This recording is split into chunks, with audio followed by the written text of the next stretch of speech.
We hope you enjoyed the lunch, and we are proceeding with the next session now on metadata and persistent identifiers. We have wonderful speakers lined up, and I'm so thankful to Andrew Joseph from Wits Press, who lined up the speakers for us. I would like to shortly introduce them, and we'll also try in this session to make up for the time that we lost during the previous sessions. So the first speaker would be Alice Meadows. She's the Director of Community Engagement for NISO, the National Information Standards Organization, where she's responsible for engaging with developing the NISO community, including communicating the value of our projects, events, and programs. The next speaker is Brian O'Leary. He's with the Book Industry Study Group, a US-based trade association that disseminates information, creates and implements standards, and conducts research to benefit the book supply chain.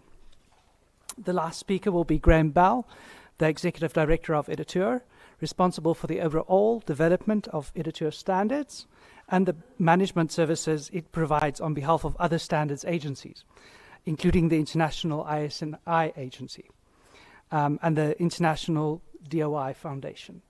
So let me introduce the speakers. The first speaker, Alice Meadows. Everyone, just share my screen. I think they've been waiting. Alice? Yep, can you hear me? Can you hear me in the room, Vickers? Alice, this is Brian. I can hear you. Okay, I'm not sure whether anybody else can or not. There we go. Thank you. We can see Alice, we can see Brian, and we can see Graham. Alice, you can proceed with your presentation. Thank you so much. Okay, and you can hear me all right, Vickers? Just a bit louder in the auditorium, please. Okay, I'll try and use my outside voice inside. Hi, everyone. I'm Alice Meadows. As Vickers says, I'm the Director of Community Engagement at NISO, and I'm also a co-founder of a small consulting cooperative, both of which are going to come up a little bit in the course of this talk. It's a pleasure to be here. Thank you so much to NSBPF for the invitation, and to Andrew in particular. Before starting, I just want to pay my respects to the Indigenous people of Massachusetts and of the town of Brookline, which is where I'm speaking from today. So I'm going to start with a couple of definitions. I'm sure you're all very familiar with both metadata and PIDs, at least to some extent, but just to sort of frame my talk. So this is the Wikipedia, an abbreviated version of the Wikipedia definition of metadata. So it's data about data, basically. It's not the content, it's the data about the data itself. And there's many different forms, and this is not an exhaustive list. And what are persistent identifiers? I'm going to mostly call them PIDs, which is an abbreviation for them. So again, this is the Wikipedia definition of them. So a long-lasting reference to a document, file, web page, or other object. And usually these days, PIDs are not only persistent, but they're actionable. So they resolve. Obviously, there are examples, the ISBN being a notable one, which existed long before the world moved digital, but these days mostly PIDs are resolvable. So PIDs are both an essential component of metadata, but they also have their own associated metadata. And something that I will come back to later is that there are open PIDs, and those open PIDs have open metadata, and there's particular benefits around that.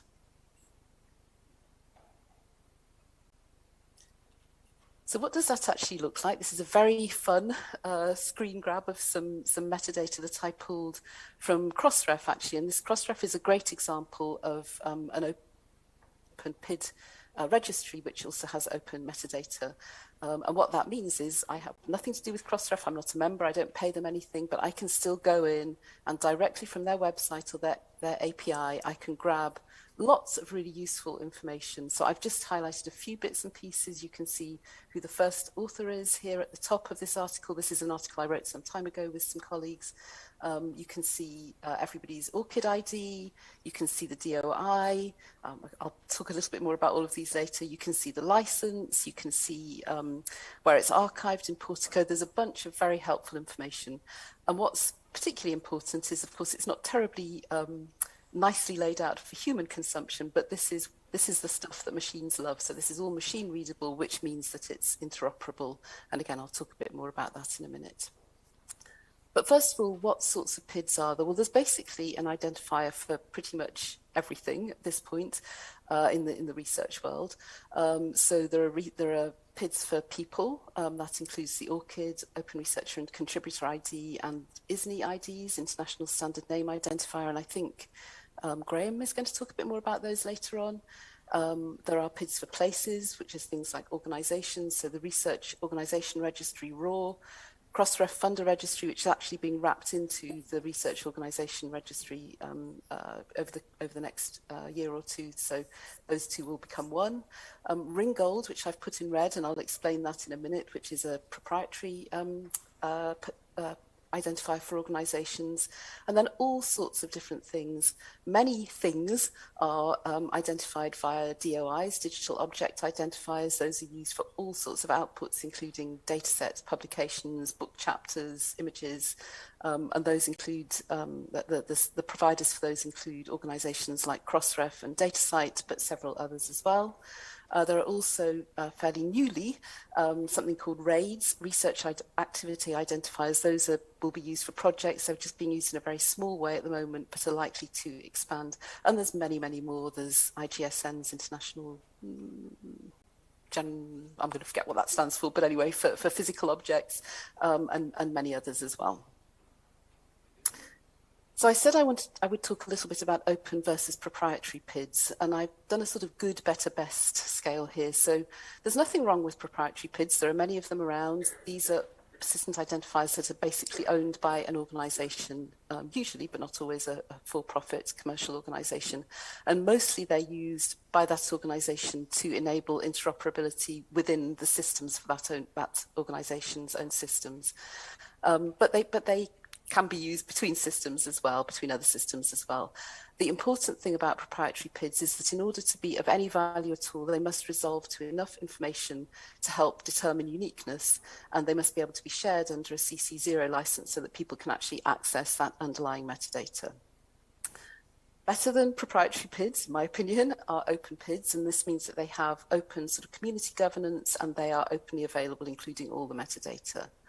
And best of all are FAIR PIDs. So these are PIDs that operate under the FAIR principles, which means they can also be used to discover open, interoperable and well-defined metadata that contains provenance information in a predictable manner.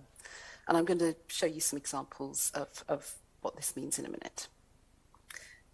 So why are PIDs important? I like to think of the power of PIDs. Again, this is not an exhaustive list, but persistent identifiers in particularly open persistent identifiers do all of these things. They enable interoperability, they improve discoverability, they increase efficiency, they support recognition, and ultimately, and I think really importantly, they build trust through transparency. So I'll go into a bit more detail about each of those. And I've used, again, I've used mostly sort of ORCID, my own ORCID record, and DOIs to demonstrate this, but what I'm saying applies to pretty much every open PID.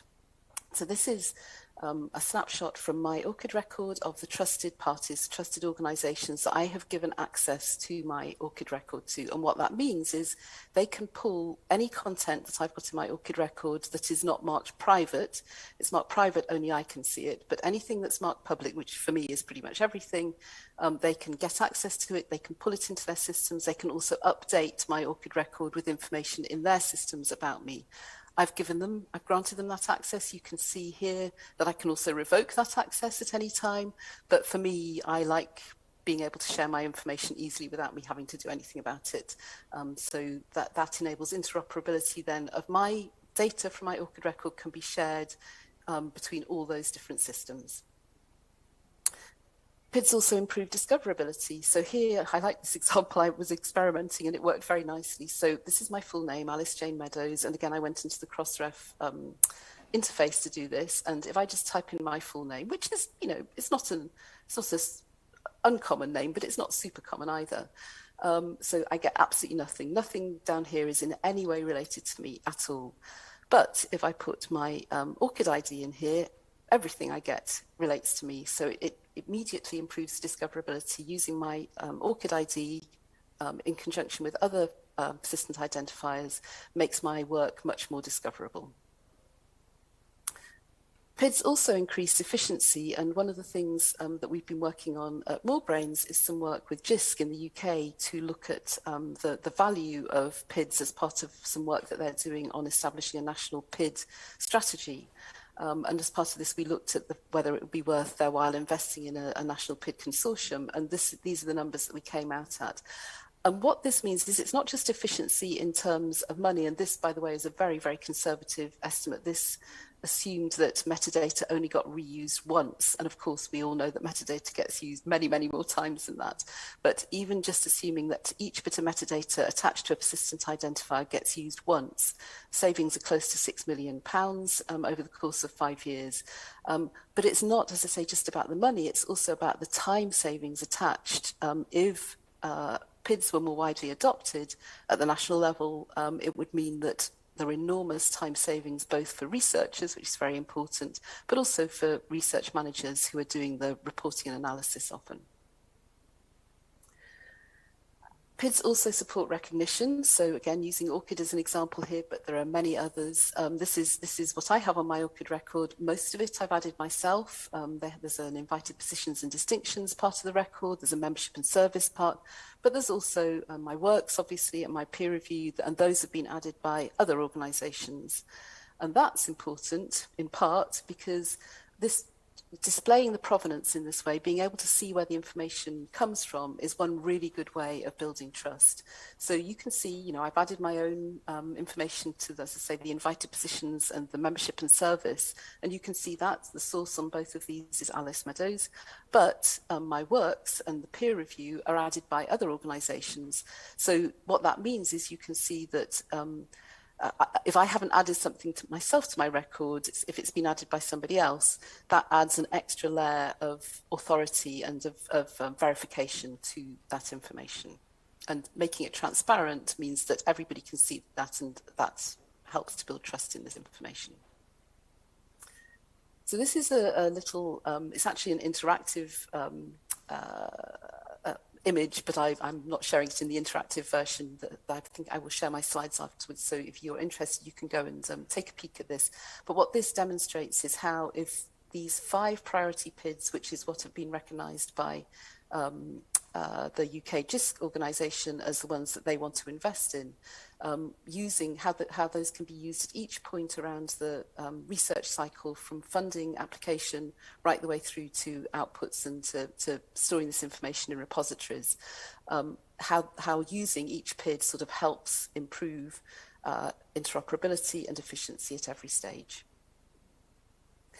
There's some links here which I will share in the chat in a minute, so don't worry about those. I just wanted to include them so that you have some more information if you want them. I did want to highlight the Tenet South Africa ORCID Consortium, which has been around for several years now. Before I worked for NISO, I worked at ORCID for about 5 years, and that consortium was set up while I was there, and they do really fantastic work. So if you're not already familiar with them, I highly recommend that you check them out. And I think that's it for me. Thank you.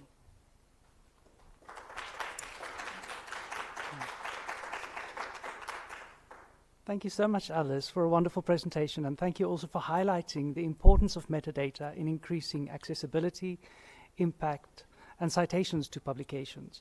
And at this point, I also want to mention the wonderful work that Andrew Joseph is doing with the PASA Metadata Working Group on getting South African and scholarly publishers onto the page regarding metadata. The next speaker is Brian O'Leary from the Book Industry Study Group. Thank you, Brian. Well, thank you for having me, and good afternoon to everybody. I wanted today to talk about a specific aspect of work that we've been doing, but before I do, I thought it would be useful to spend just a moment explaining the Book Industry Study Group, which is a national organization based in the US, and so probably not familiar to most of the folks gathered, particularly in South Africa. We're an organization that essentially tries to solve problems that affect 2 or more parts of the book business. We're not limited to any one particular area within the industry. So we try to serve as an information hub, providing information to anyone working in book publishing, particularly in the United States. We foster standards that help address many of the issues that Alice has done a really good job of outlining in her talk. We conduct research that shapes the conversation about the current state and potentially the future of book publishing. And finally, we try to foster diversity, equity, and inclusion within our own organization and across the book industry as a whole. If I had a shorthand, I would say that we're the organization responsible for maintaining the U.S. book industry's plumbing. Plumbing is one of those things that no one thinks about until something goes wrong. And then they think about it quite a bit. And so we work in 5 core areas. These are metadata, rights, subject codes, which is BISAC. It's paralleled by THEMA outside of North America. THEMA is a standard that is managed by Graham Bell's organization, Editor. The supply chain as a whole, that we particularly focus on physical, but also some aspects of digital and workflow. So these are kind of our core topics. We do other work as well, and I'm going to talk about one project in particular. Andrew asked me to talk about our work with respect to the open access supply chain. And what we did specifically was to host a Mellon-funded convening in 2018 that would discuss the challenges of open access ebook usage statistics, essentially analytics. It was part of we were part of a subsequent 2-year Mellon grant that tried to study solutions that would support open access usage data collection and analysis. As part of that second project, that 2-year project, we oversaw a study of the open access supply chain that was conducted by Michael Clark and Laura Ricci of Clark and Esposito. We'd also done a business modeling project that was conducted by Morebrains, the consultancy that Alice mentioned a moment ago. And there's a link here to the full report. And Alice, very smartly, I think you've copied that link and your links and put them in the chat. I'll do the same at the end of this, but I'm also repeating this link in the last slide, so we'll have an opportunity to look at it again. That supply chain study had 5 primary conclusions, and the first of which was that base standards and models are a poor fit for books. So a lot of the metadata work that's been done around open access in particular works for journals, but does not really work for books. I think that's pretty widely understood. In general, monographs are a smaller share of the total distribution of content around the supply chain, but it's also the case that some of the things that make sense for journal articles don't for books, and we need to address that. The second piece is that the existing supply chain is really built for paid access. So open access works are being distributed in an environment where the incentives are really set up for paid access. In some cases, you can think about, for example, if you're using a distributor, that's going to open a number of different questions about how the distributor gets paid. Typically, in a paid model, it's a share of the price or some sort of other incentive. That doesn't exist in open access right now, and it's a business model challenge as well. The third piece is that distribution processes themselves are complex and don't easily handle changes to open access status. A number of works might be published early in their lives as part of, for example, a paid journal that converts to, or a paid monograph that then converts to open access. The supply chain in general is not that robust in terms of access to the most current information. And so you need to both provide metadata that indicates that the status has changed, and then follow up on it with the various entities that collect and maintain that metadata across the supply chain. The fourth piece is the standards and best practices that are still being developed for monographs, and some of them are still not sufficient. This is kind of related in part to the first observation about journal-based standards not really fitting. But there's not been a coherent worldwide effort yet to figure out how to handle open access works in a coherent way, particularly with respect to metadata. And because we were working on an analytics project, the large and we think growing number of platforms that deliver open access book information to end users is creating reporting challenges for the industry as a whole. There are a number of both not-for-profit or open platforms like Crossref, as well as for-profit entities in the United States. The examples include EBSCO and ProQuest that are delivering information about open access works.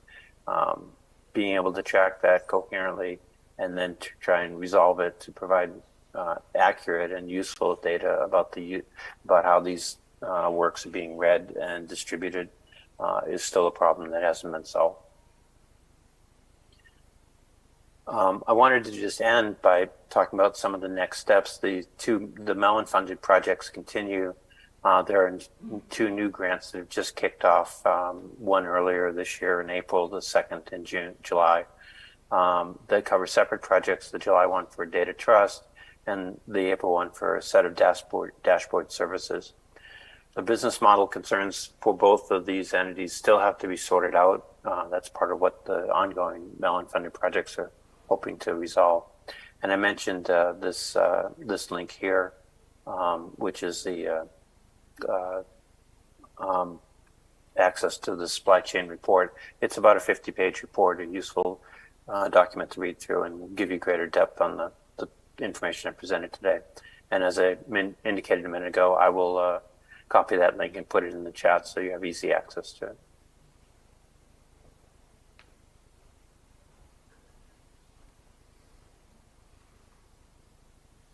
Thank you so much, Brian, for a wonderful presentation.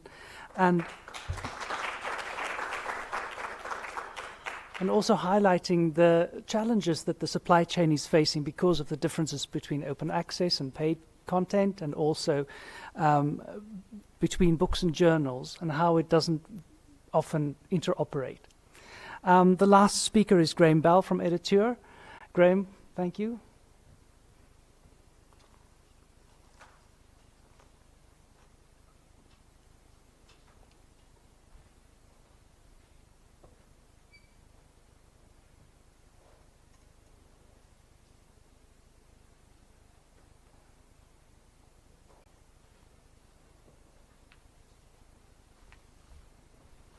Graham, I think you're on mute. Graham, you're on mute. Somebody always makes that mistake, and it's often me. We're hearing you loud and clear. My apologies. Thank you to the NSBPF and to Andrew Joseph for the opportunity to participate today. Alice and Brian have given us some great context for our discussion of metadata and identifiers, but I want to stress a couple of things. This metadata, these identifiers, don't exist in some academic vacuum. They aim to, and for their continued success, they must solve real-world problems. Problems that researchers and librarians encounter, problems that booksellers, library suppliers, distributors, and publishers have. And because the management of identifiers, of careful curation of accurate and timely metadata, these things cost time, they cost money. The problems have to be problems that those people are prepared to pay to have solved for them. Thus, there's always a commercial component to both the assignment and the long-term management of identifiers and to the collection and distribution of metadata. And that's true whether the books themselves are commercial or non-commercial or open access. Secondly, although we might not always like to think about it this way, our industry is one that produces vast numbers of monographs and of academic journal articles every year. We want to think that every single one of those is an individually polished gem. And each publication individually, to its creators, to its author, to its editor, its publisher, must be incomparable. But for others in the industry, the sheer number of publications necessitates automation and therefore standardization. This is unromantic, even dull. Brian called it the industry plumbing. But it doesn't discount the unique value of each book. That plumbing ensures that every publication has its opportunity.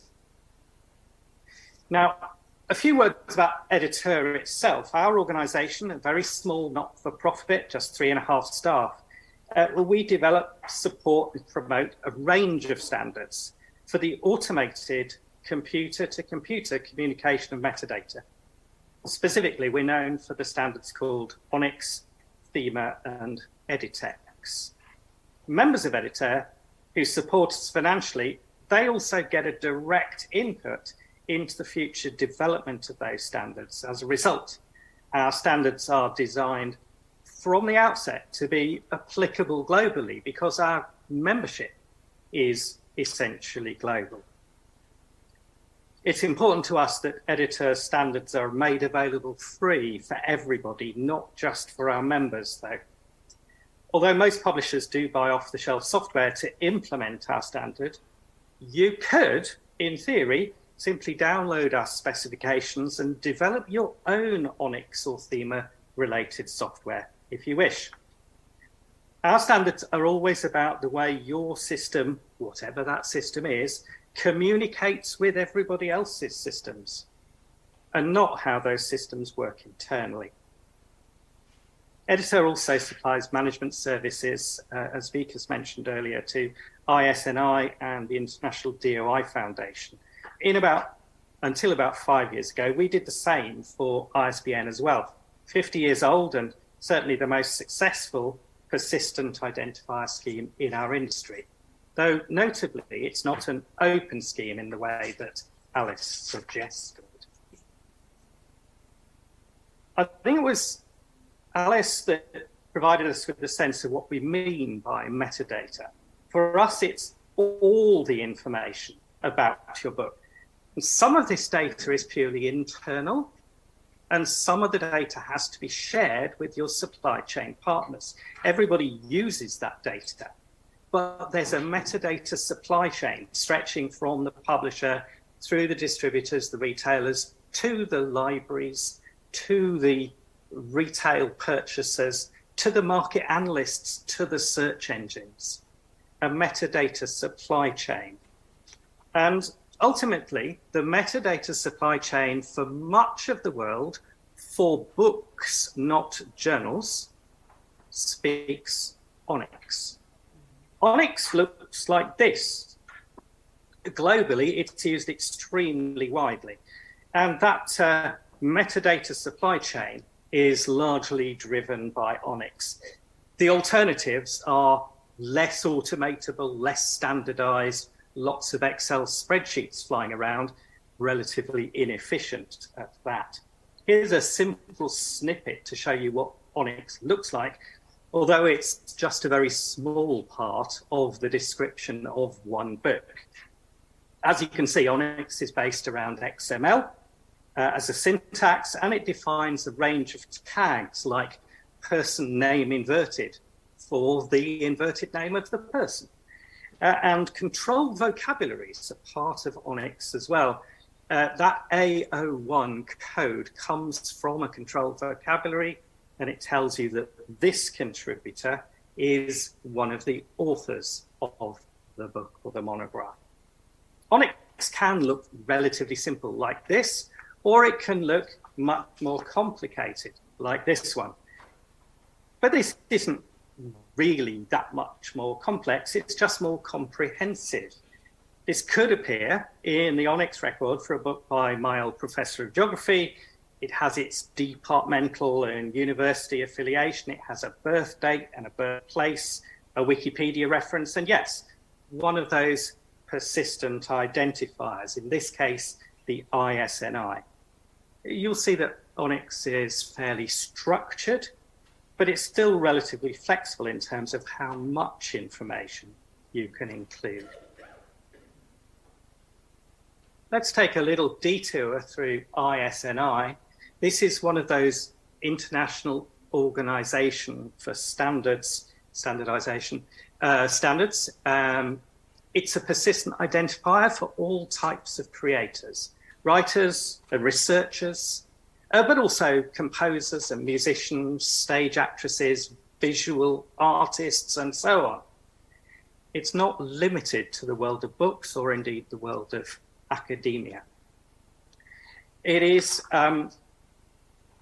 important to realize that the ISNI identifies not a person, but a persona. It's the public identity of the person, their outward face, rather than the person themselves. And ISNIs can also identify corporate entities and fictional characters. Brian's organization, BISG, has an ISNI. Mickey Mouse and Tintin both have ISNIs. It's intended to disambiguate different people whose names appear to be the same, or to co-locate, where maybe a single person uses both their real name and a couple of pseudonyms. ISNI's about 10 years old, but it's picking up impetus all the time, and there's now about 15 million ISNIs assigned and in use and available. 35 odd registration agencies, but a single global registry. And that puts it much more in the camp of modern PIDs rather than old-style identifiers like ISBN, which doesn't have a single global registry. You can actually look at that registry and see some of the information about each of the ISNIs. This is it, it's isni.org, and there's a search database option. You'll see here that I've done a search for Kerry Peach, and his name is actually unique in the database, but I'm in there and I'm not a unique name in the database. The 16-digit number you see in the oval is the ISNI itself, and it can also be presented as a URI, something beginning with HTTPS. Now, ISNI is an open PID in the way that Alice highlighted, and the underlying data is available, can be downloaded. Don't, because it's a huge file, but it can be downloaded under an open license and used freely. So back to ONIX, the typical use cases for ONIX are all about communication up and down that supply chain. It supports publisher to distributor or wholesaler, but it also supports publisher to data aggregator and then aggregator to distributor, wholesaler, retailer, and so on. Sometimes it's used internally to an organization as well. But I think most importantly, it's used globally. There are implementations using ONIX in North America, in virtually every country in Europe, and also in the Asia Pacific world. It's widely supported by lots of international vendors too. The coverage of metadata in ONIX is pretty wide, and you've got details of which product you're talking about. You've got details of what kind of product it is. How is it packaged? If it's digital, does it have any usage constraints or DRM? If it's open access, you can state what you're allowed to do and what kind of open access this product is. Clearly, it says a lot about titles and authors or contributors, editions and language and so on. That's exactly what you'd expect. But ONIX is importantly much broader than that bibliographic data. It has information that can be used to market products. It has information about the content detail within chapters within products. It has information about the imprint, the publisher, the life cycle dates, and so on. Where in the world can this product be sold, depending on your territorial rights?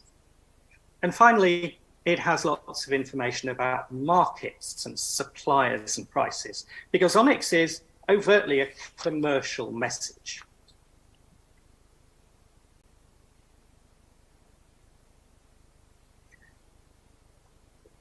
But one of the areas that, although ONIX is global and has a very generic set of definitions and use cases, one of the areas that resisted sort of global definition was, what is this book about? Because a few years ago, each country had its own subject scheme.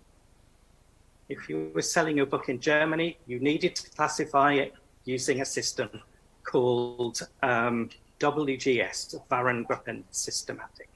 If you want to sell your book in the US, you need to use a system called BISAC. Well, that latter one is still largely true. We created Thema to be a commercially relevant subject scheme, not just for one country, but a scheme that was intended to be used globally as well as locally.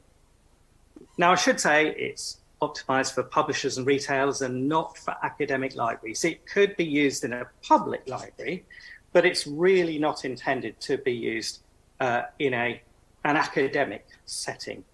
But on the other hand, Thema is multilingual, it's relatively easy to use, it's hugely flexible, and it's available in around 25 languages. One of the easiest ways to quickly see what Thema is about is to look at the website ns.editor.org/Thema.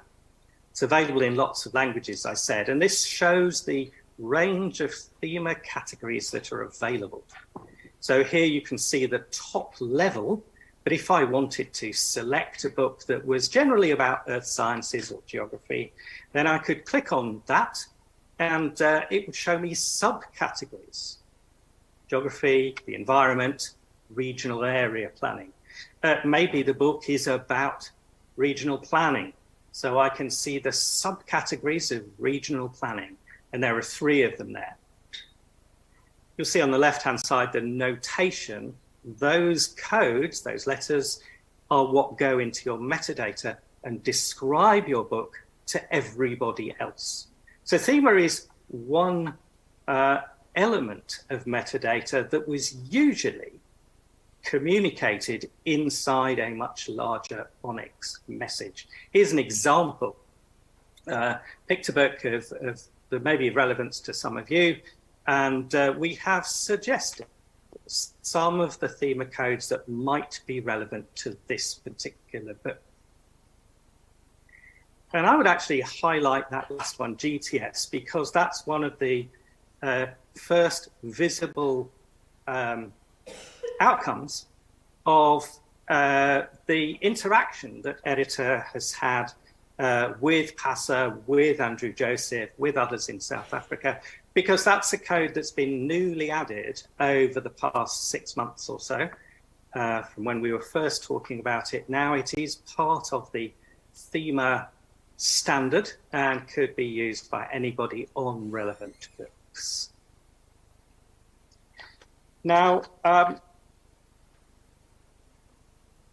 that's a very quick overview of ONIX, Thema, and ISNI. They're highly practical standards for metadata and identification. They're used across a broad swathe of the global book trade. I think now I'll hand back to Vikas, who will lead the discussion. Thank you so much, Graham. We really appreciate it.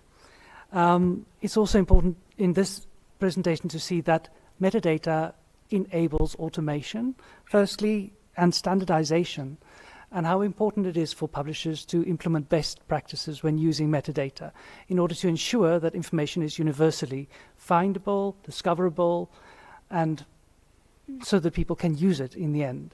I will give a chance for one physical question from the audience and then one virtual question. Is that all right?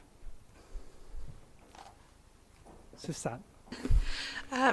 I'm looking at Andrew. He posted a question, so please, Andrew, over to you to please ask that question. 2 in 1. Thank you. Thank you. I feel like everyone's going, oh no, it's him again. Excuse me.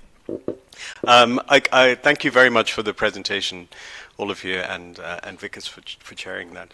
I think the question that I had comes from the discussions we had earlier, which was about ascribing value to the titles that are published, particularly by scholarly presses, and to be able to say that this has been peer-reviewed, for instance, or if there's useful information that can find its way back to funders, back to administrative departments and institutions. So specifically, I wanted to know if there was a way or a plan or anything about peer review assessments being included in something like ONIX, and could that then feed back to the institutions through RAWs or through ORCIDs for the individual researchers? It probably makes sense for me to answer that one, because so I'll say, Andrew, great question. You can in ONIX if there's a monograph you're describing in ONIX, you can say this monograph has been peer reviewed. Of course, you can't say who the peers are, but peer reviewer is one of those roles, but it can be used only with anonymous contributors. So yes, you can say it's been peer reviewed. You can also make direct links between contributors and funders and who has paid for the research and that sort of thing. There's enough room in ONIX for all of those things already. You'd also describe particular monographs as being open access. You can link to their licenses. Again, you can say who the funders of the publication are, and you can say quite a lot about what you might call the business model of the open access, how it is made open and how it's distributed. Hope that answers your question. Alice, and I'd also want to ask from you, the information on peer review in your org ID, did it come from Publons or which platform?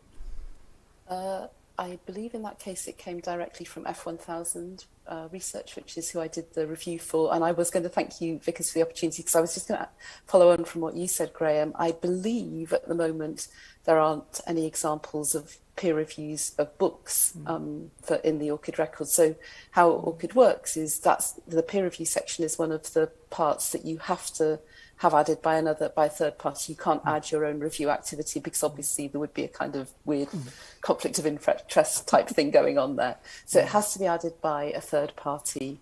I know a number of journals publishers are using it either directly, as you say, Vickers, through Publons or through directly from the publisher itself via their manuscript submission system. If people are sharing book peer reviews with Publons, then yes, they absolutely can be pushed through to the ORCID record from Publons. I just am not aware that that's happening, but if it is, that would be great. Thank you, thank you. Any other questions, Susanne? Thank you, Chair. No, there's no questions from the floor any longer or from online. Perhaps just a comment from me. I would just want to thank the three previous speakers. You know, from the Academy of Sciences lens, we push standards quite a bit within journal publishing, but not so much in book publishing. So just want to urge Joseph and his team that we also, in ASAF, also have a look at these standards. I find that metadata fields are very powerful, and I like the sort of the distinguishing sort of factor that you've factored in. Sorry, and I can't remember which speaker that says it speaks about persona, not the person, and I think that's very important, is that we start bringing in that persona sort of side of things, because that will make the books far more discoverable, and also then tapping into international standards, etc. So I think there's quite a bit of work for us to do in this field, and I'm looking forward to it, and I'm very excited about what has been shared with us today. So thank you to the speakers. Thank you. Excellent. Thank you so much again for the speakers. Thank you for Asaf, Susanne, Maputi for arranging this. We really appreciate it. Thank you so much.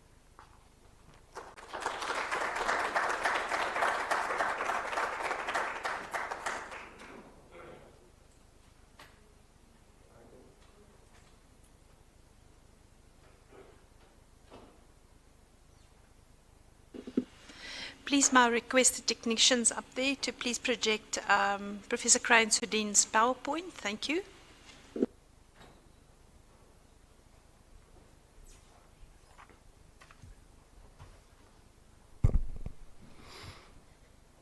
Can I go? Good afternoon, ladies and gentlemen. Thank you for giving me this opportunity. I'm Nirod Bramner. I'm a member of the NSBPF, and I'm from African Sun Media. I'd also like to thank the organizers for giving me the graveyard shift. But I will assure everyone online and here that we have a very entertaining address that would come from my colleague, Crane-Sudin.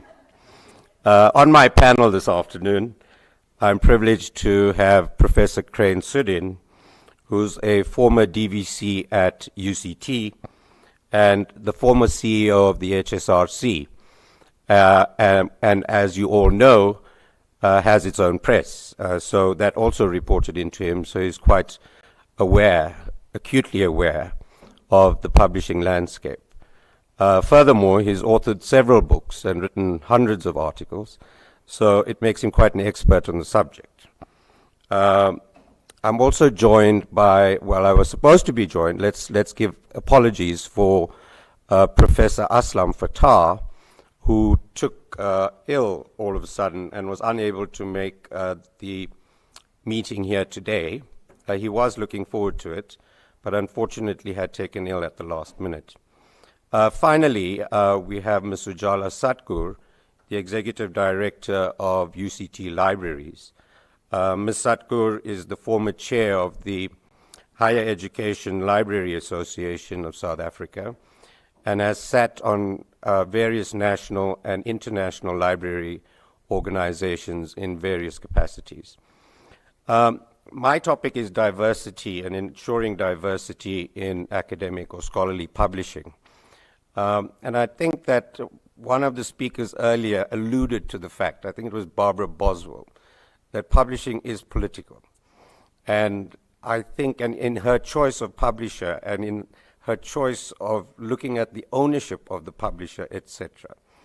And I think we need to go back, and I was hoping Aslam would have done this for me, but in a previous conversation I've had with him, he did give me some of the background, and I can certainly verify that from my own experiences in my alma mater, UDW, a historically disadvantaged university that was merged with UKZN. And in the 60s and 70s, you had leading academics that came through from these institutions and probably others where people of color were confined to study. And these were world-leading researchers. To name a few, our keynote speaker here this morning, Professor Ahmed Bawa, is a product of UDW. And so is my esteemed colleague, Andrew Joseph. So, amongst others, there was the Bharatram brothers and Dev Prakash, who did world-leading researches. And the landscape of developing research at that time was that in our historically disadvantaged institutions, you had white professors who were very often cast there because of their inability to get into historically advantaged institutions. So you had a substandard academic supervising your work, and then when you do get through that work, you choose to publish internationally because that's where you get even respect, and it's not racially based. But I'm not going to go too much into our historical background, and I'm going to leave that to Crane. I threw him on the spot this morning when I heard that Aslam was ill, and I asked him to cast his mind back to the early days and the publishing landscape in South Africa and what we've inherited and how we can put diversity front and center, foursquare on the publishing agenda nationally. And I was hoping Ahmed would be here, but I would update him later. So over to you, Crane. I see you have a presentation to do, and then we'd go to Ujala, and then we can have some questions and conversation. Thank you.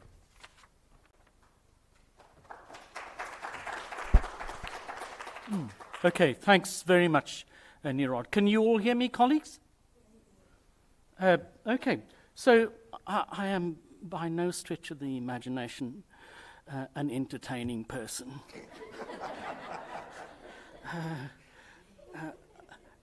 I just am totally incapable.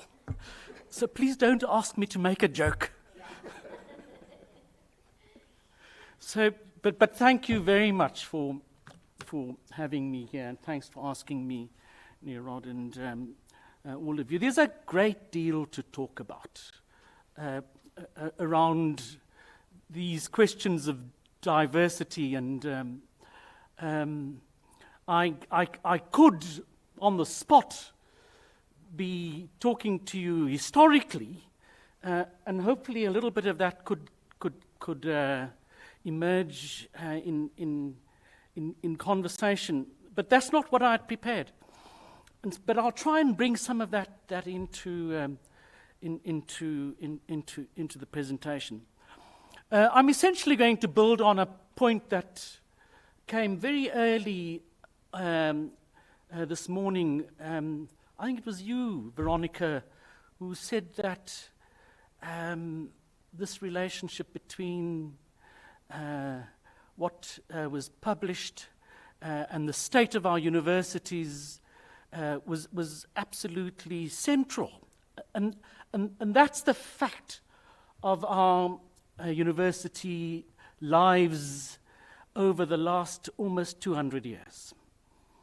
So what I'm going to be probably spending too much time on is just to give you a sense of what this university environment, this university landscape in terms of people looks like. And I'm going to try and link that to what the publication environment is all about. So this is the clicker. Okay. So where do I point?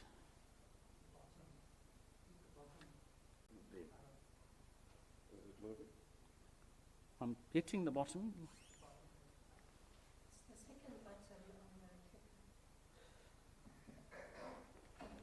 Okay.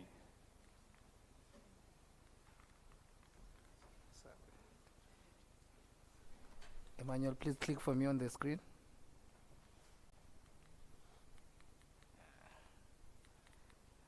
Okay.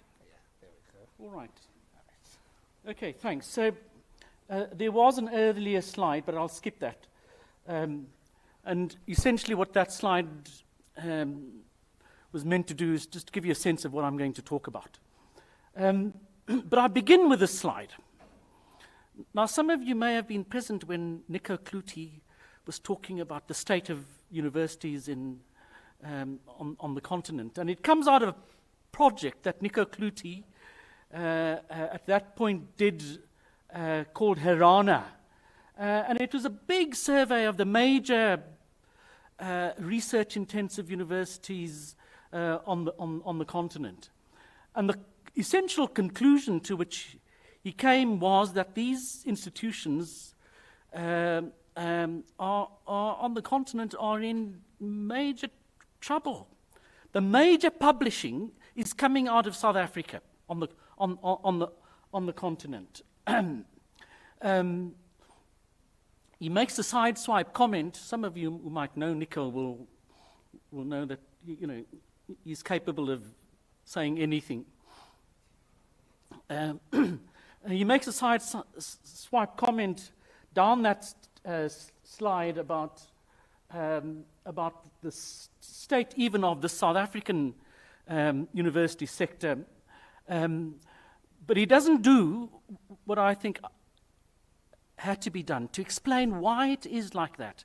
His big observation coming out of this review that he does is that the system is full of what he says, it's the third last point number 4 there, full of underprepared students and unqualified academics.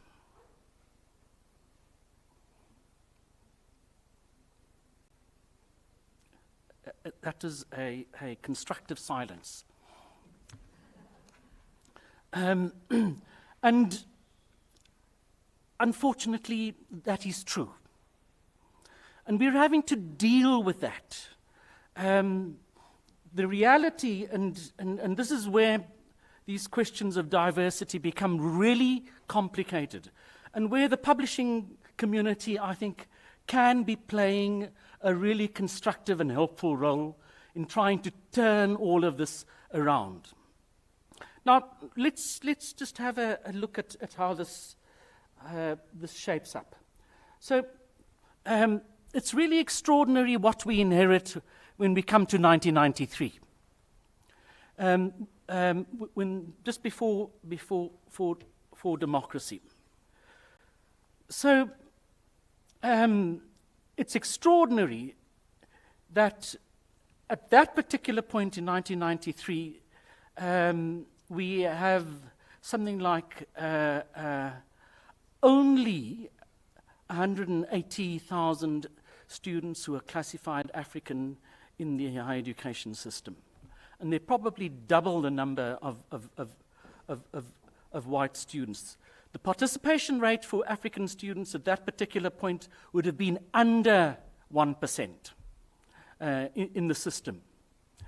We don't have, and this is why I flashed this slide here, we don't have, unfortunately, for that time, the number of academics in the system who are not white.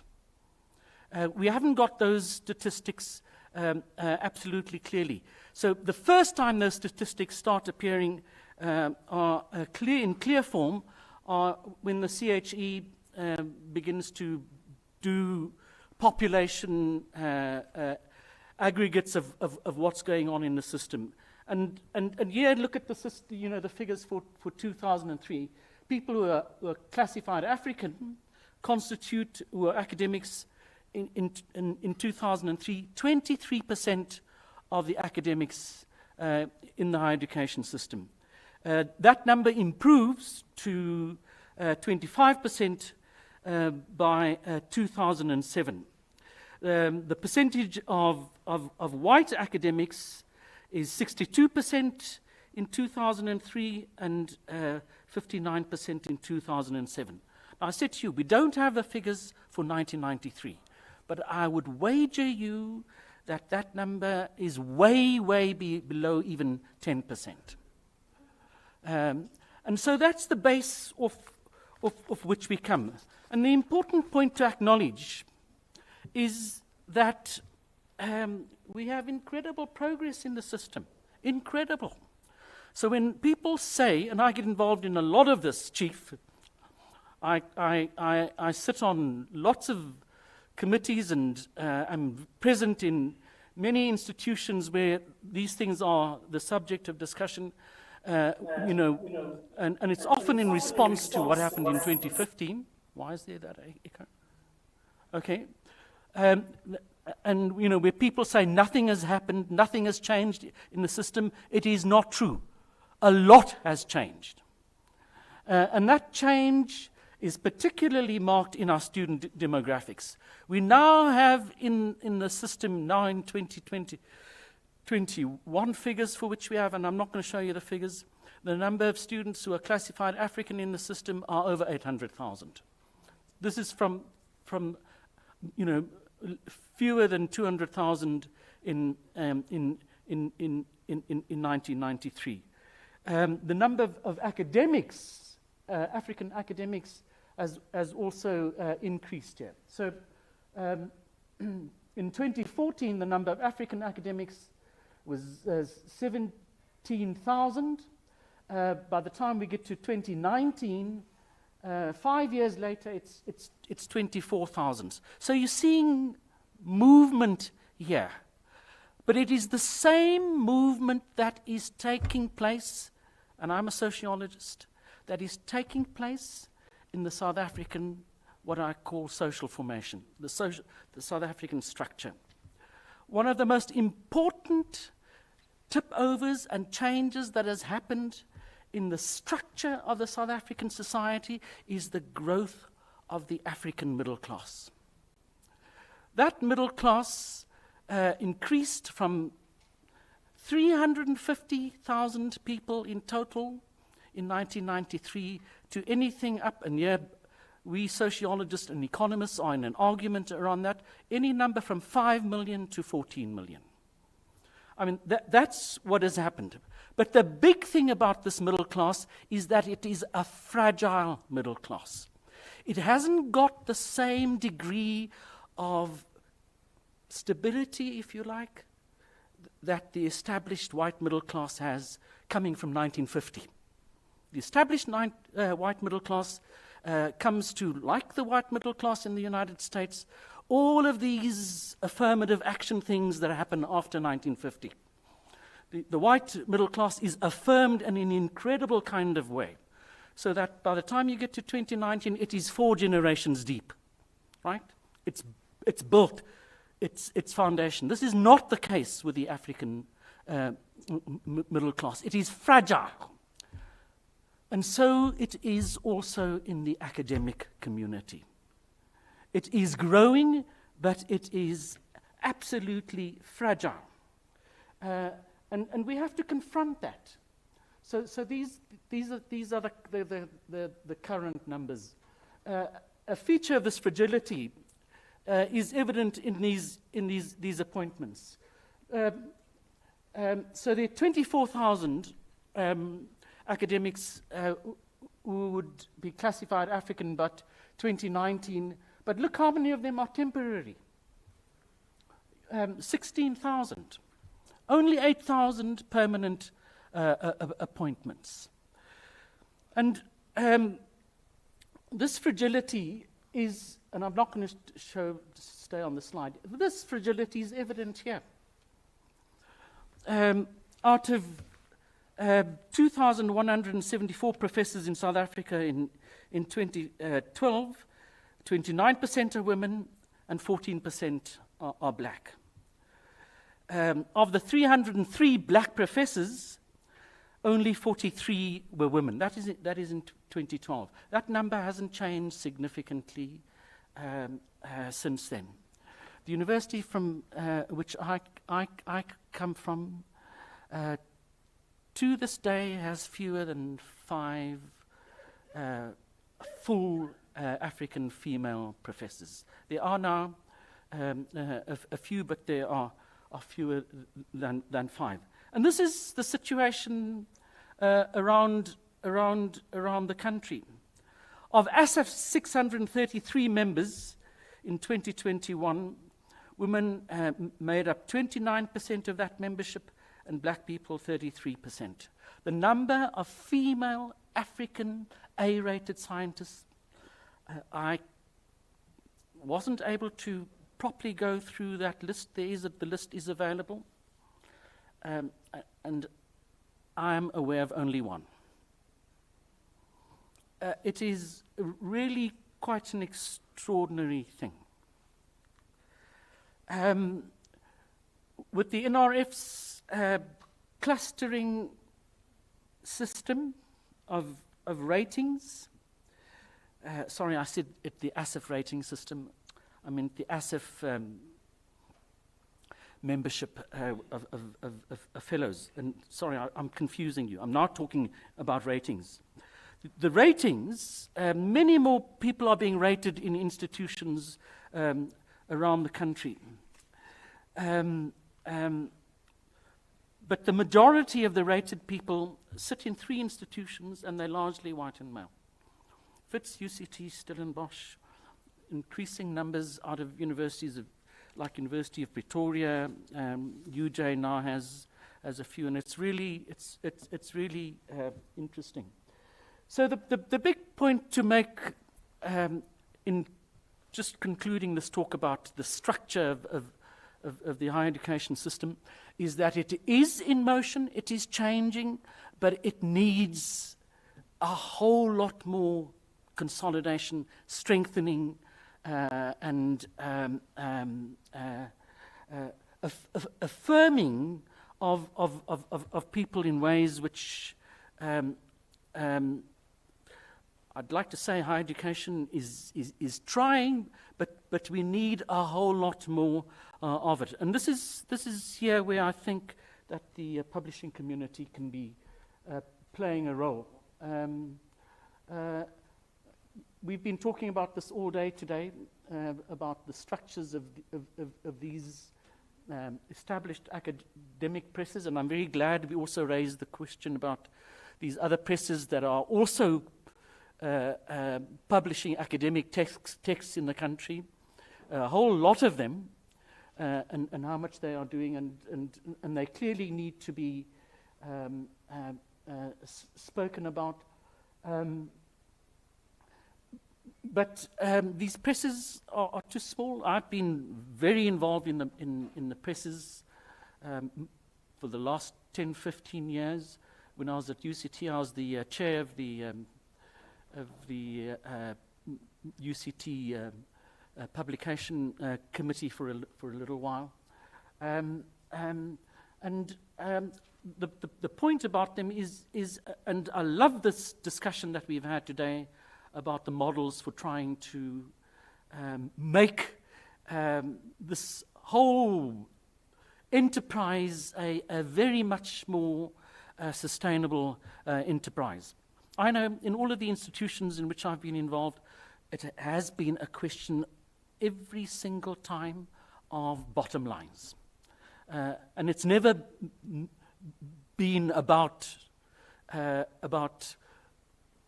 that old model out of which these presses historically come. It is now entirely about whether we can afford this or not. And I'd like to say to you that this question of affording it or not is a real discussion, and it cannot simply be in a sense, minimized by saying they should put more money in. Because the claims that are being made inside of universities are multiple. And they all will make that same moral claim that there are stronger demands that particular people might have. No? Let me just say a few more things. Sorry. And let me just flash these slides to you. But that's not the only issue. I haven't raised this thing properly about gender. I mean, the gender question is big. The language question is absolutely incredible. The number of Afrikaans publications, journal articles, and books is going down. The movement to English on the Afrikaans campuses is now unstoppable. And it's going to accelerate. There is no indigenous language scholarly publication or press, and it's really shocking that we're in that situation. And so here's my take-home things for all of us. We have to insist in this fragility that the established people in the system do far more in helping younger people. And so I also have, for my sins, sat on many promotion committees, evaluation committees in institutions. And we've never made this question of the responsibility of older people to younger people a big issue in evaluating people. It's a big issue. We've got to make that an issue of monitoring and evaluation. I also go to lots of conferences. We've got to make the relationship, and this is where these presses also come out of. We've got to make the relationship between learned societies and presses much more organic and much stronger. We haven't spoken about learned societies. But the learned societies have gone into a little bit of a stressful time over the last few years. Sociology, where I am, the older people are abandoning these meetings here, and they're going to conferences overseas. They're neglecting their responsibilities to younger people. These conferences are full of younger people. And you go there, and they're essentially talking about early work, which is often would have needed the guidance of an older person. The last point I want to make is sitting on these various structures on which I sit. I want to say to you that they are too racialized. Afrikaans-speaking academics go with Afrikaans-speaking peers in English. African colleagues go with African colleagues. And it's racialized like that. White colleagues stay largely with their white peers. We've got to break these networks. And we've got to open them up in a way in which people don't feel that they are coming into a community of people who are hostile to them. And lastly, I want to just say that all of our conversations this morning are, and in the course of today, even this last one about PDIs, is really important in coming to understand how all of these come to produce forms of equality which produce excellence. Right? Forms of equality, not the tokenism which there is a lot of about. But excellence which allows us to speak into the global community with the, I think, insight that we have, with the value that we can contribute to solving the problems of the world. And a lot of our capacity is locked up in the ways in which we come to succumb to the seductions of these networks in which we participate, which are unhelpful. Thanks.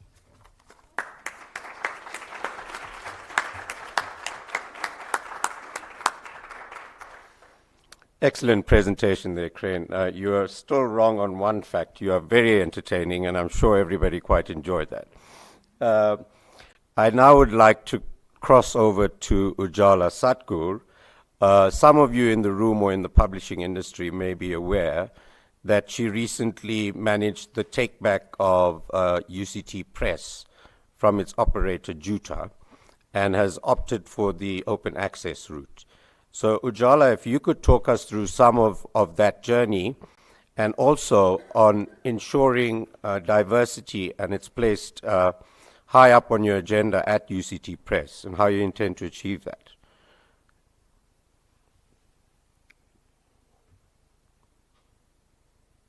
You're on mute, Ujala.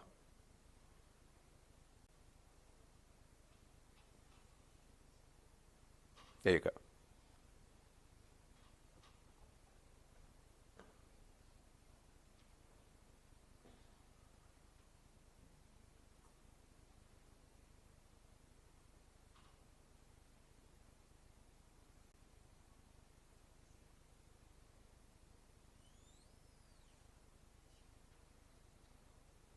For this invitation to share, as an academic library, our perspectives on scholarly communications and library as publisher. At the outset, I would like to actually issue a disclaimer that I'm not going to be speaking about the UCT Press, Nerod. Unfortunately, there's still some elements of hesitation and reluctance amongst certain parties at the university, or lack of understanding, really, of what a full open university press ought to be. The model is there, the whole process has been finalized. We've uploaded texts onto the site, etc., and we're seeing the impact of it.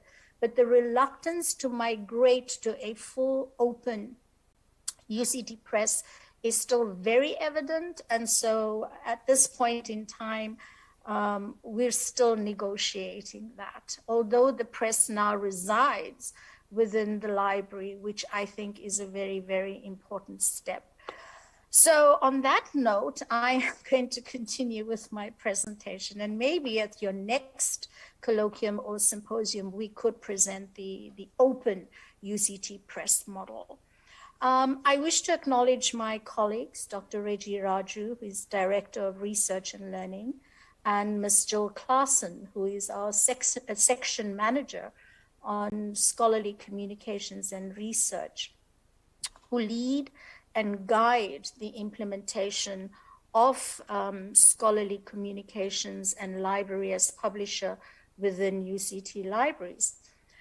I think it's important that when we talk about the publishing landscape and what is it that an academic library can do, we need to just step back and get a sense or an understanding of what the scholarly communications landscape is really all about. In 2003, the Association of College and Research Libraries defines scholarly communications as the system through which research and other scholarly writings are created, evaluated for quality, disseminated to the scholarly community, and preserved for future use. Over years, academic libraries have shifted from being primarily information consumers to being part of the information production aspect within within a higher education institution. These are additional layers that have been added because one of our primary roles is still to collect and organize scholarly resources for discovery and use. And so as part of becoming the information producer, we have been enabled tremendously by technological innovations in the production and dissemination of scholarship. And many of you come from institutions that host institutional repositories, you're using open source software, etc.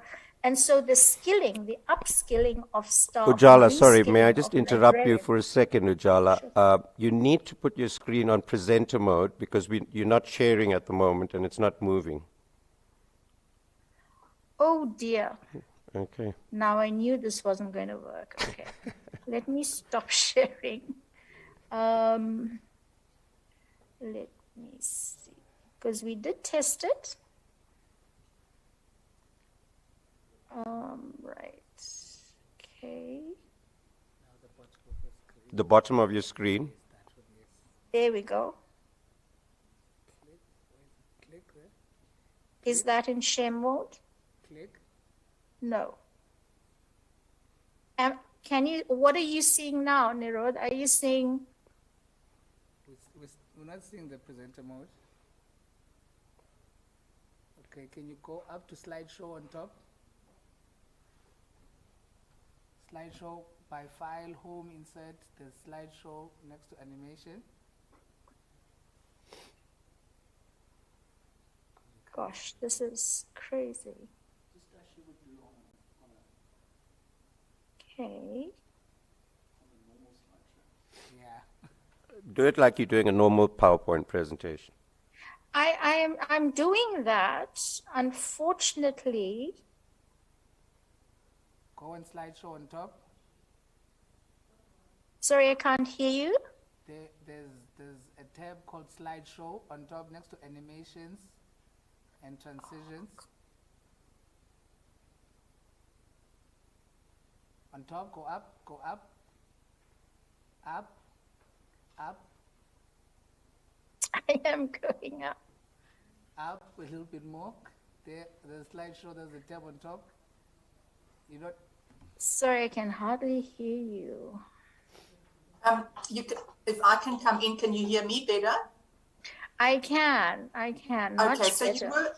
You were at the right place, so your screen was open up. You just need to go to the top, sort of, if I can call it the top toolbar, where you've got all the different icons. So let's just, okay, so go to the top, you see the home button, insert, draw, design, transitions, animation. Yes. Click on that, click on slideshow.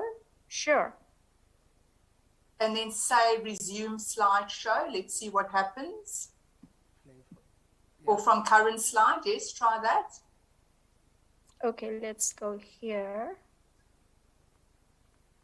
I think there's an extended mode. What are you seeing now? Sometimes it takes a few seconds. So you did click on from current slide, right? Yes. Okay, just give it a few seconds. Let's see. Because you did test it earlier. I did. I was in front of my laptop when you did it, and it worked perfectly. It's okay. Yeah. Thank you. Golly, I apologize for that. I really don't know what has happened. If you can just scroll down to the slide that you are talking to now, because in front of us, we see 1 and 2. I'm not sure which one you were on. Okay. From information consumer to information producer. Is that the one that you're on? Yes, you're seeing that. Okay. Oh, golly, this is crazy. Oh, wow. Okay. All right. And you're seeing it in what mode? Well, not in presentation. We're seeing it, you know, as if you've just opened your slideshow. So not to worry. I think let's just continue. Okay. All right. Okay, there we go. You know, Murphy has to be part of it for the day. Yes, so I was just speaking to the issue of how an academic library has become part of the information production at a higher education institution. And part of it is also around challenging the predominantly global north traditional publishing practices and models. And this has given us an excellent opportunity to explore open access publishing models, and also to explore further and to understand further the intellectual property management aspect to this, and thereby granting increased access to scholarship and scholarly outputs, research outputs. Okay, let me just see what I can do here. Sorry, this has gone really, really off. My apologies. Okay, so the context within which we function, and I'd like to just refer to the 2019 Open Access Symposium that UCT Libraries hosted in collaboration with the Scholarly Publishing and Academic Resources Coalition, SPARC, with the theme Open Access and Social Justice Driving African Development. And I quote the rationale for this particular symposium, where it states that it sought to challenge the open access movement and its advocates with their social justice principles to usher in equity and equal opportunity, and to open the doors for full participation of new African voices in the scholarly communication landscape, unquote. This challenge has been precipitated by the urgency for access to information and research about Africa that exist behind paywalls, as well as the need to add African research to this body of knowledge, so that continental, regional, and national development challenges are addressed equitably by informing policies, relevant interventions, and appropriate responses. I would go a step further to surmise that whilst this urgency exists to realize the SDGs, the growing confidence in the African collective and cognition of the quality of research emanating from the continent will further push towards the goal of unhindered, multi-directional participation in knowledge production. And so in exploring the whole scholarly communications landscape, academic libraries have emerged into their own by exploring various scholarly services. And these include collection development, again, alluding to one of our core functions. However, the shift towards transforming and decolonizing collections are one of the exciting challenges. However, again, we are to a certain extent challenged by the offerings of the mainstream booksellers and publishers that engage with academic libraries in South Africa. The opportunity to broaden the scope of our collections to include global South content at times is extremely limited, and I would urge publishers and booksellers to explore these possible facets of inclusion within their offerings. And of course, I'm not going to go through the whole list that I've presented here, but these are some of them that are crucial for future partnerships and collaboration development at a university between academics and the scholarly services of an academic library. And I'm going to focus very much then on developing and hosting local publishing platforms, as we have done at UCT. Here we have, over a period of time, I think since 2017, started looking at the notion of library as publisher. And this is a new role that has been quite solidly cemented again in the US, but we've also explored models in Australia as well, particularly the Australian National University. And here, when we look at the part of the slide on the left, the screen grab of open access monographs, I do apologize for this not working very well, and I really don't know why it isn't functioning properly. And so if you can see the numbers, I've just given you some numbers of the downloads in the last year, not since the date of publication of these particular monographs. The first one was published on the 5th of July this year, and we already see 63 downloads of that particular title.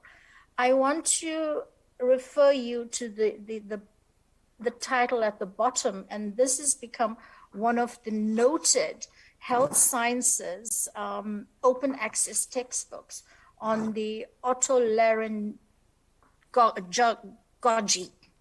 That is the one term that has really phased us quite a bit. And this has been downloaded just in this year, 6,448 times.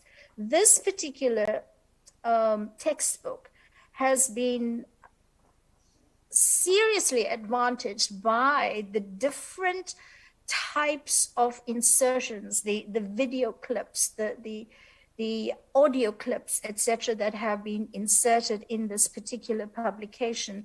And it has been downloaded by over 71 countries, students and professionals in over 71 countries. Included in this list was our very first open access Sesotho monograph as well.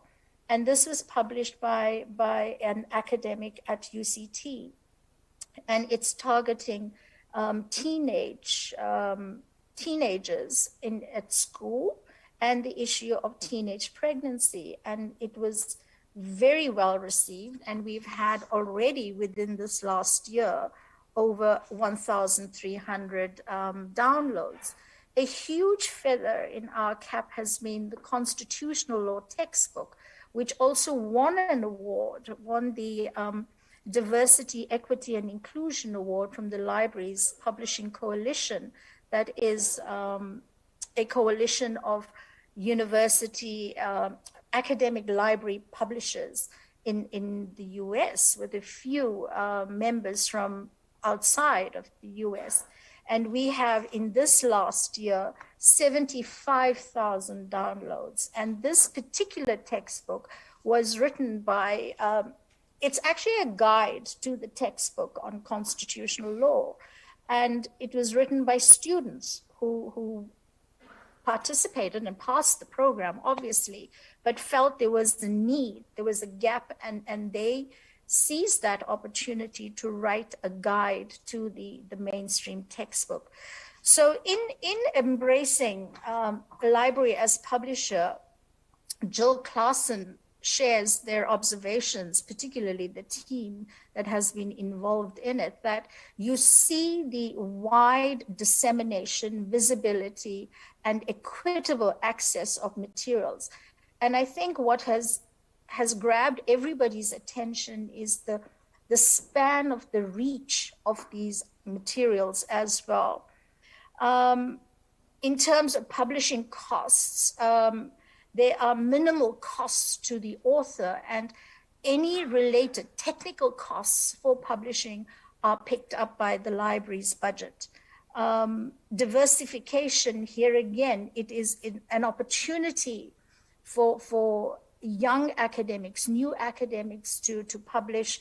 We're also looking at the diversification of type, because we've got conference proceedings, we have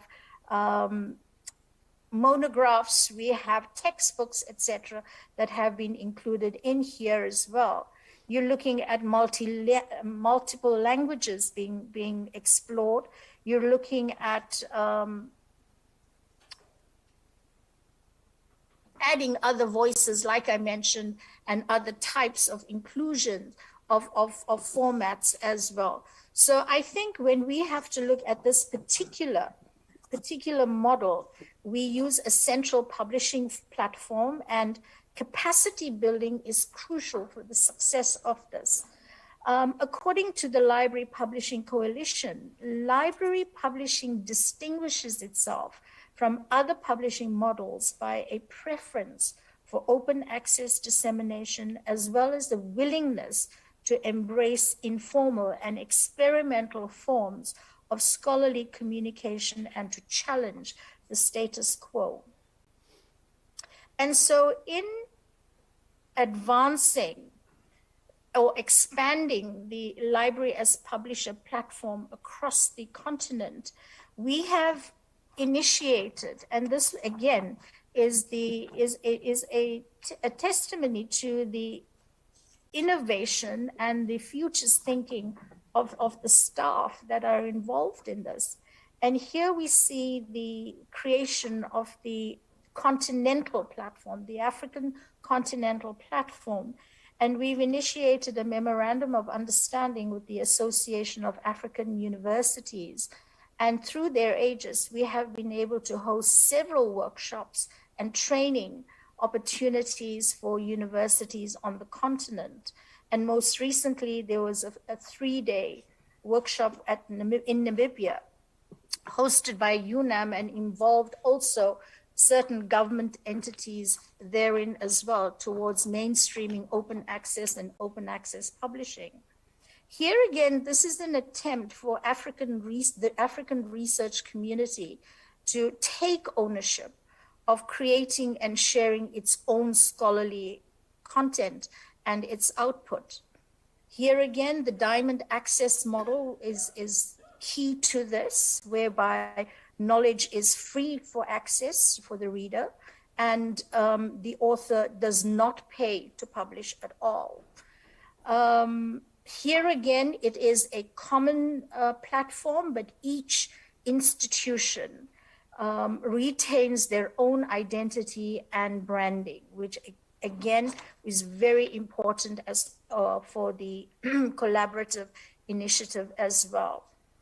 Capacity building, as I alluded to earlier on, is crucial for countries on the continent, for universities on the continent to start claiming their own research space. My last slide refers to very much the library publisher role as establishing a community-owned, community-led scholarly communication ecosystem. This was shared in the LPC annual report of 2022. It gives us the freedom to build an inclusive, demarginalized, equitable, and diverse knowledge system. Again, here, this is Reggie Raju's personal experience of having worked, or rather, firstly, conceptualized and worked at building this particular platform, and thereby ensuring that everybody should be able to access and contribute to the knowledge that shapes our world. And this is the motto that Spark abides by, and I think that all involved in open access publishing, scholarly publishing, should be guided by as well. Thank you.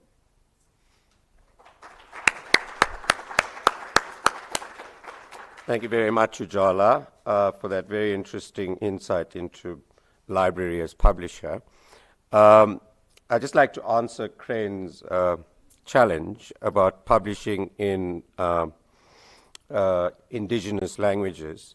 We are going to be bringing to the editorial board that you sit on at NMU a new imprint called Medu, which is the Sisonga word for roots, especially in the Eastern Cape, to capture the oral history that exists in those communities and create audiobooks out of them. So it's a very interesting model that we're bringing to you for consideration, but it'll look at all indigenous languages, including Afrikaans, and involving Stellenbosch University. In saying that, can I open the floor for questions? And if we have any online, Susan? Thank you, Chair. We have nothing online as yet, but I would like to acknowledge that Professor Fattar has joined us online. So I don't want to put him on the spot, but maybe we can give him perhaps opportunity or two if he would like to say a word or two. Thank you. I know he has a medical appointment at 4 o'clock. Is he still on? Yes, I am. Thank you very much, Nero. Okay, all right. Look, thank you very much, Nero, and thanks for the opportunity to speak to you for a minute or two. I just really want to raise 3 issues. I have been dipping in and out of the sessions today, so I have been following, particularly Barbara Boswell's session, where she speaks about the individual monograph. If I was going to be there, I would have spoken about leading and editing a process for 4 edited books that targeted diversification of academics who participated in this. The first one is to say that there has to be deliberate processes of capacitation of a book publishing, a book writing process that stands at a very, very important moment in the academic process. It comes from certain processes. They are capacitated via doctoral processes, for example, via intellectual work between partners, via even less academically oriented people working on a particular project in a community, in a university, and so on and so forth. So the first point that I want to make as my first of 2 points is that you have to constitute an academic book publishing community deliberatively if you want to demographically transform. This is not going to happen without an acute driving an acute set of dynamics by which you drive this process forward. And you have to balance 2 fundamental issues. On the one hand, it is the academic integrity and quality of the process, which is not static, but it is there. It frames whatever you do. It's the peer review process. It's the editorial process. It's the going through the academic argumentative line process through the book, which is often missing in editorial book processes and so on. And holding that as the editorial team and as the editor very, very carefully in relation to, on the other hand, the relational dynamics pertaining to who is in that community, how that community is constituted, what is the intellectual capacity in that community, and moving that community forward. I want to argue that the school, or that diversifying academic publishing fundamentally turns on one's ability to conceptualize and develop an academic community in making, holding that community, and so on and so forth, but also developing a sense of working towards autonomy, but continuously engaging in that community. Secondly, the point is that these communities you have to constitute them, you have to hold them relative to the nature of the dynamics by which they are constituted. Sometimes you work with doctoral students, and there would have been processes before that, perhaps your own doctoral students, others' doctoral students, and moving that to book publication or journal publication and so on. This involves a particular set of dynamics, but there is an intellectual contribution already on the table that you're moving it forward into a different realm of book publishing. At other times, you're working with communities of scholars who have or already have expertise, but you're moving them forward into an academic argument.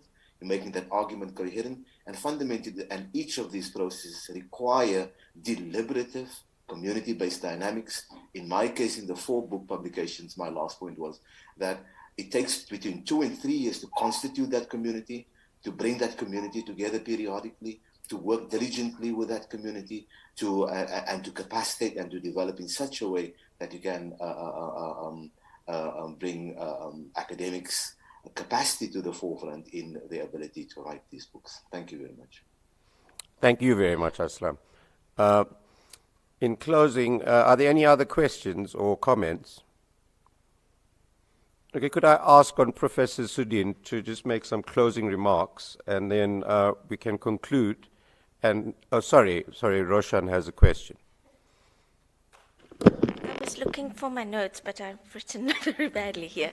So it's more of a comment in a way, but I wanted Crane to talk a bit more about the KPAs. You mentioned one of the things possibly of mentoring from academic to student or scholar, and having that being part of a KPA, which I I think is a great initiative, and I would say that that could and be taken further with ones that are also developing their PhDs into books. So from a diversity point of view, we are seeing newer scholars entering into the fray, but there is a lot of shaping that needs to happen, and they're getting sort of turned down at the peer review process, and then that can be quite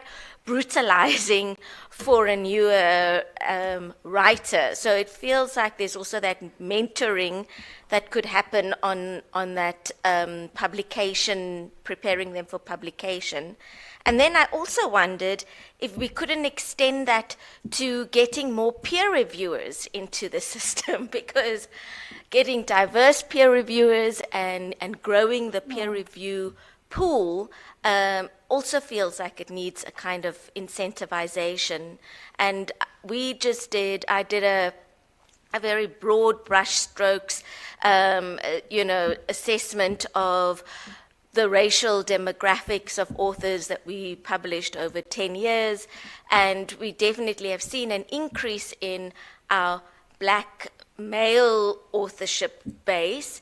Our female authorship base is kind of really also changed very, very minimally. And peer reviewers have also, it tends to be largely more white males that we find in the dominant, and of course it's over a 10-year period. But just thinking forward in trying to get diversity on those kinds of fronts, how could we work in a way from the university system to incentivize those? Thanks. Yeah, that's quite a tall order. Crane, do you want to respond from the podium? Okay.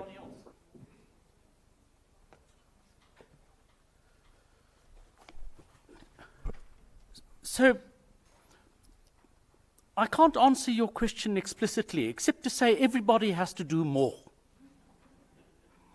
And it's an awkward thing to say that to a South African community, because the more in the South African context is never free of the politics. There are always going to be particular dynamics involved in how people come together. So we quite correctly are talking about our attempt to insert ourselves into the global community on our own terms. And I think we need to be quite clear about the very distinctive nature of bearding that challenge. I used this word beard once, and somebody said, what does that word mean? Why don't you use ordinary words? It means confronting that challenge. We sit here with a very particular problem. We have world class already. The North is already here. We have elements of the North in the ways in which we are doing things.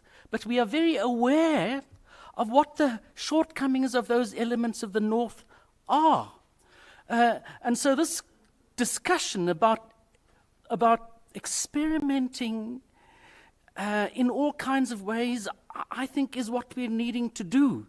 But we can't go through that process of experimentation in the racial divisive frameworks in which we live.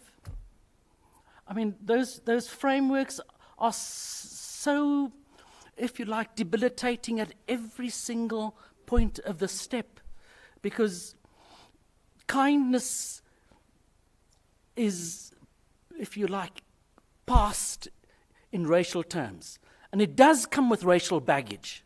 So we've got to be quite conscious here, Roshan. We've got to be quite conscious about the political steps which we are taking to assert the validity of our excellence.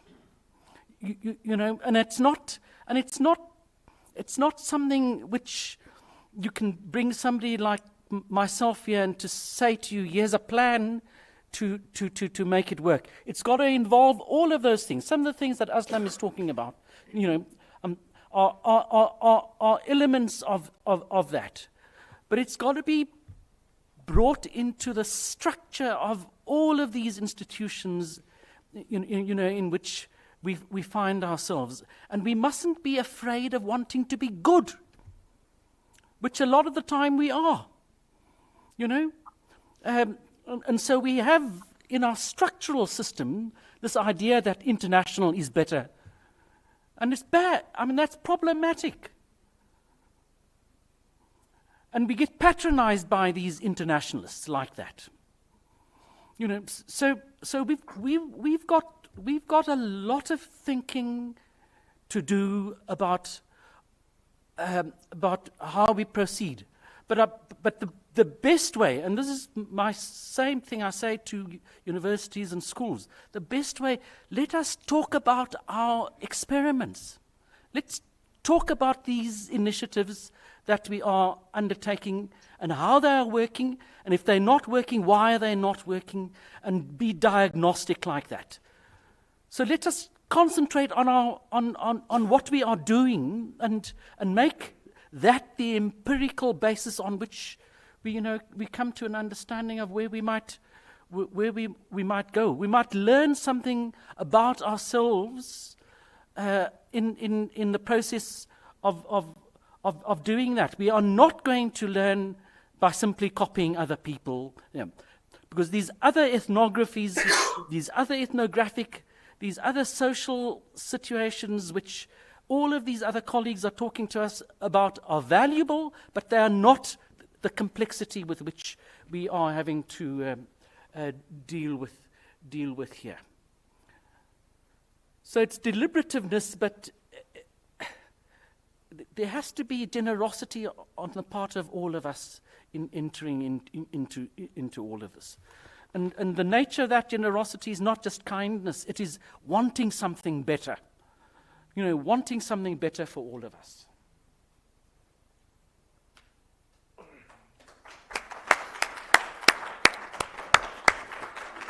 Thank you very much for that, Crane. I think we opened on a very positive note, and we're closing with a challenge. And I think it's incumbent upon all of us to take this seriously, and this forum that we're in, and to give it horns, and to put that agenda of being good back into publishing, and to look at those partnerships that Bawa spoke about earlier, and looking at working together.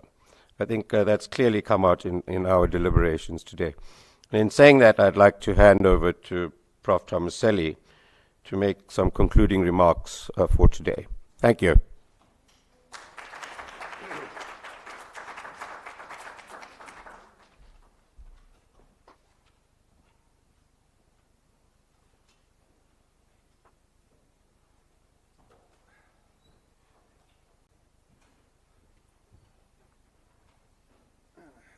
Is there a plug in here?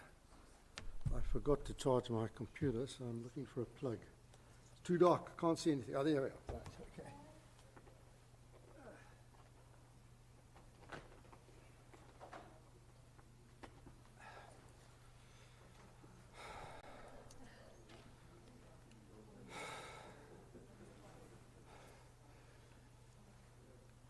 okay. Okay, well, I think this has been a very useful conference.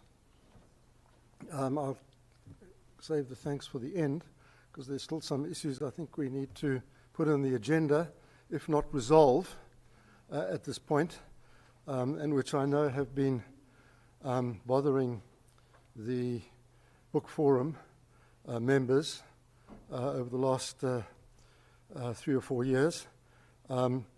Many of those have come up already. So basically, let me try and just pull out the main themes. Firstly, local book publishers are the link between the local and the global.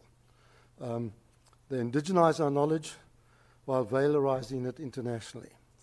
The stats are that books have grown 4% since 1995, that journals an 89% growth since 1995. That is largely due, I guess, to the DHET strategy actually working, an increase of journals and an increased number of articles, both locally and internationally. South Africa's contribution to world intellectual output is 0.01%. I got these from an SF report published a few years ago. But we have 7.1% of the citations worldwide. So, we've stamped our authority on the global situation. As has been pointed out by the previous speaker, the number of books that have been considered for accreditation have risen from 33 to 162 between 2005 and 2014. Okay, so why focus on this growth? When Jeremy Whiteman joined the scholarly publishing sector in 2010, he reports that the government and the academy were both highlighting the critical need to increase South African and African-led research within global measures. Both were acutely aware of the hegemony of the global north in knowledge production and the monopolization of academic research by a few global, in the boardroom sense, gigantic and wealthy companies. And the South African contribution to the global knowledge production then was below 0.6%. Published scholarly output is crucial for development and innovation. China, for example, was frequently quoted back then, where remarkable growth, economic growth and strides in eradicating poverty were equated with equivalent strides in knowledge production. And at this particular time, ASAF embarked on deep studies and offered recommendations on the importance of scholarly book production. However, by the 2000s, an entire body of science in the form of scholarly book had become so minimalized, partly because of technicist performance measures in institutions that had excluded the book, until again that was rectified by DHET, I think in 2015, when books were brought into the system and chapters were recognized. So the ASAF study set out the particular values and attributes of scholarly books, which are in the interests of not just the state and academia, but also of the general public. And that's one of ASAF's prime successes, is to communicate science beyond the academic constituencies into schools and other sites. So given the extraordinary progress in local scholarly book output that the later report underscored, it is particularly concerning that the Copyright Amendment Bill is in direct opposition to the strategic national asset. More aptly, instead of opening the door to and enabling this misdirected attention to sleight of hand copyright concerns, more effort was required on policy in line with the affirming results around the strengthening of the scholarly book publishing sector. I think the sector will survive one way or another, but it's under stress. And the discussions around the Copyright Amendment Bill have not been helpful to bringing stability or certainty into the picture. And so many presses are simply on idle, waiting to see what's going to happen, but at the same time planning with the publishing sector what to do should the bill not actually respond to the thousands of pages of recommendation that have been submitted by all the publishers and publishers associations, copyright lawyers and other experts. So the CAB wants to institutionalize authors in the educational sector as cost-free labor. In other words, the taxpayer pays again. The legacy publishers, in contrast, protect the author's intellectual property, offers services in perpetuity, metadata encoding, decoding, promotion. I was blown away by this mid-afternoon section. I had no idea it was that complicated or that extensive or had that kind of reach or that kind of implication for all of us and every author involved in every journal or book. And via licensing agreements, return royalties for books to publishers and authors via licensing agencies. There might be an argument about the nature of these agreements, but those are business negotiations between institutions and over author contracts that may involve state intervention in discussions with the Big Five. Books and articles, whether open access or not, always need to be marketed, transitioned between formats, remarketed and copyright protected from fishers, predators and pirates. And that's the problem. If we drop copyright, we open the door to all those predators who have taken over much of our academic enterprise. So the local scholarly publishers are few, and ironically, as pointed out by the previous speaker, they represent about 1/3 of the total scholarly output of the entire African continent. What happens here could change a lot of what happens to the north of us. And there should by now have been more effort around funding sustainable open access models, which are crucial to achieve dissemination and impact of locally generated original evidence-based knowledge. Since the bill started in its draft form in 2017, as I've indicated, uncertainty has resulted, and we need to actually address that elephant in the room. And it's got to be addressed in a dialogical way which takes into account international agreements to which South Africa is a signatory, the concerns of the local presses, and that is the primary theme that comes out of every discussion that the forum, when we hold forum meetings. We're not being listened to. The arguments that have come out of this sector must please be taken into account. The small non-profit presses barely survive. Some have become inward-looking, and university funding officers, regrettably, because of the nature of the institution, the growth of the bureaucracies, the tick-boxing, neoliberal frameworks that have been imposed on them, spend more time looking at balance sheets than actually providing sufficient guidance to authors to actually use their creativity, do what has been suggested by all the authors in here, all these speakers here, and take us to the next level. Yet the conference has explicitly highlighted the value offered by local publishers to the growth of local research in support of national policies. So local publishers enable a conversation between researchers in the global north and south. That's come through very strongly, much strongly than I actually realized it actually was. So the local content, global impact idea that we put into the title of the conference is important. And somebody, I think it might have been Andrew, said real value must extend beyond producing an object. I think that's what we've done. If the citations are 7.1%, but our presence in the international scholarly framework is what did I say? I can't remember. Much smaller. Then we are succeeding to get beyond the object, because other scholars are recognizing the work that has been done here and the work that is coming out of South Africa. Okay, we all know that South African publishers and authors do attract financial return, and that these also flow to the south from the north, as does global knowledge exchange. There's a flow, mutually beneficial flow going on. It's not just an export of South African wealth to the north. The north buys our products, buys our books, buys our licenses, reproduces articles and chapters and books, and those funds come back to reinvigorate the South African political economy. Okay, I'm going to just jump a bit because we are running a little bit late. Okay, so the book forum has been galvanized this past year by the need to ensure that the scholarly publishing sector is protected, will grow, and will adapt to technological change and face down those elements of the bill that weaken local intellectual property and author and publisher rights.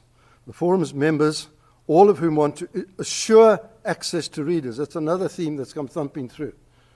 We might have different business models with different companies and different universities, but access, both in terms of authorship and readership, is high on the agenda.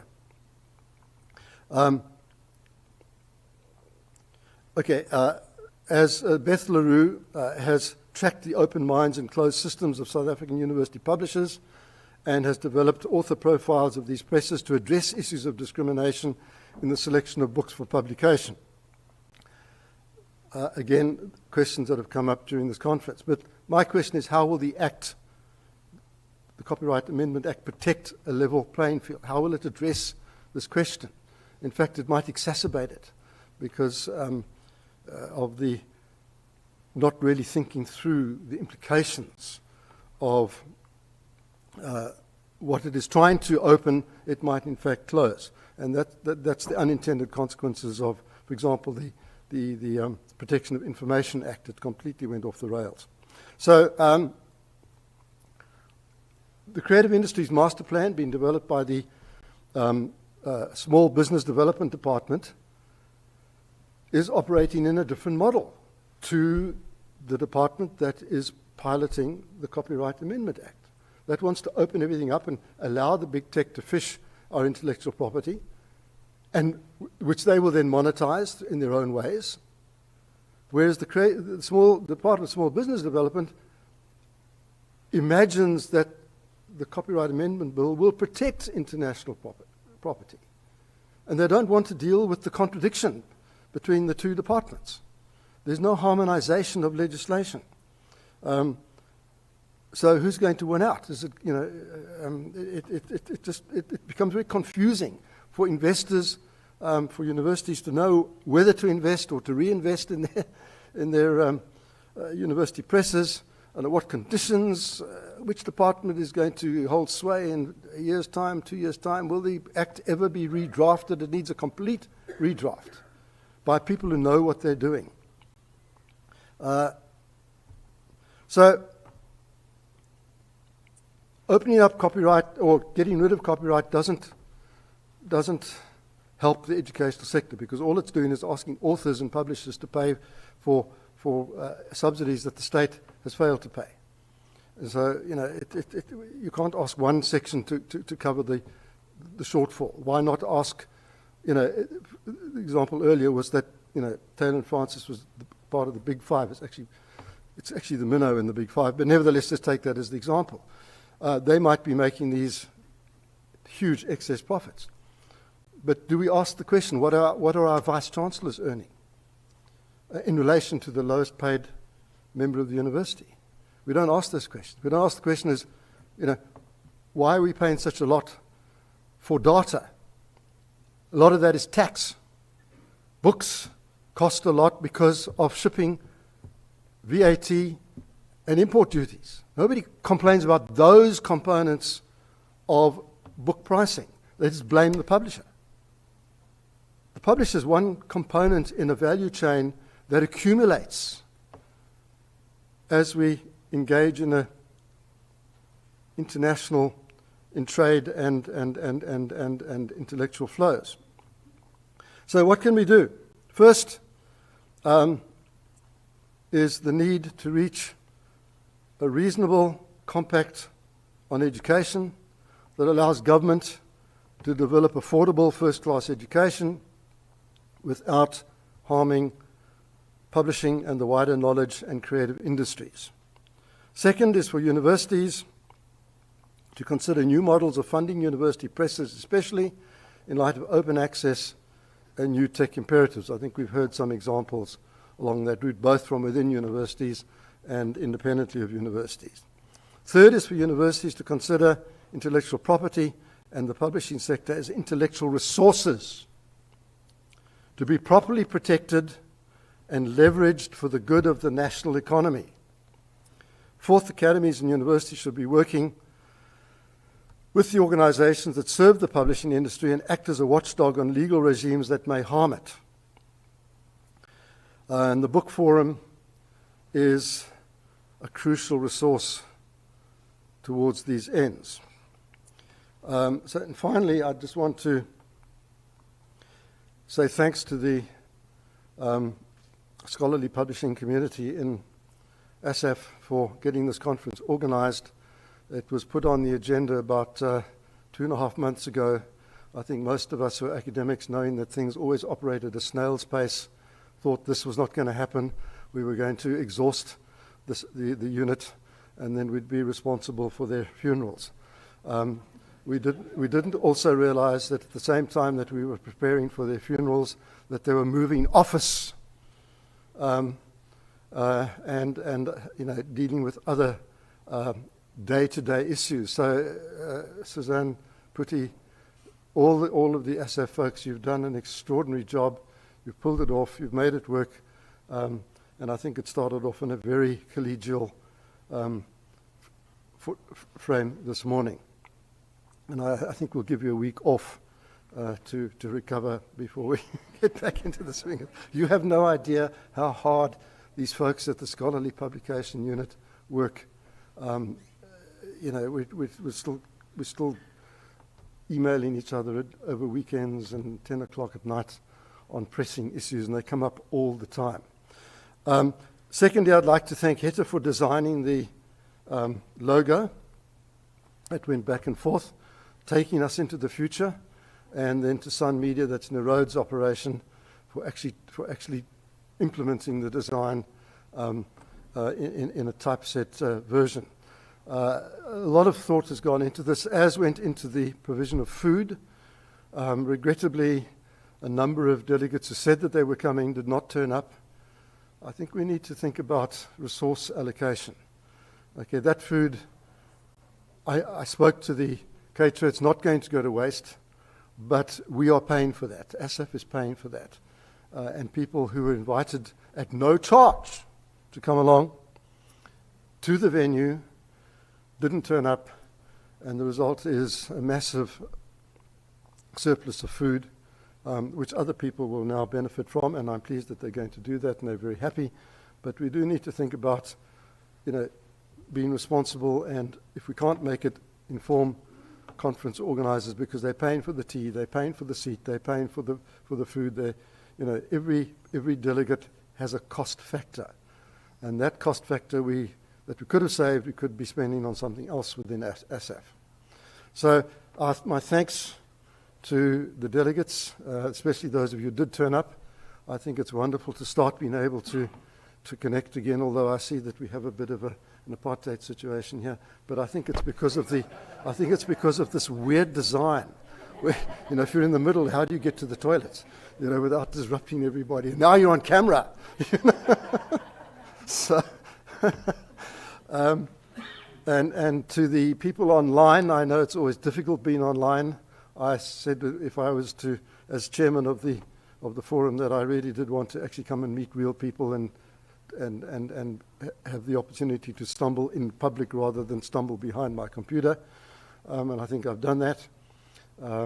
So please make sure that you drive safely. I now live in Cape Town, where the drivers are much more responsible. I'm actually scared of going back to Durban and also Johannesburg. So thanks again for employing this wonderful shuttle company that has gotten us all here safely and will get us back safely.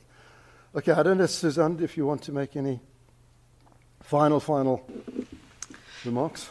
Just a final invitation then to please join us outside just for some last eats before we actually tackle this road. And again, thank you very much from ASAF point of view for everybody attending, as well as the online participants. And big thank you to our National Scholarly Book Publishers Forum Committee. Gosh, that's a long word. Just to thank them also for their enthusiasm. It has been a while since the Book Publishers Forum has done something, and I think this was a great impetus to moving us forward. So thank you, colleagues. Thank you, committee. Thank you for your enthusiasm, your collaboration, and your entrepreneurship. It was amazing with what you came up. Thank you very much. Thank you.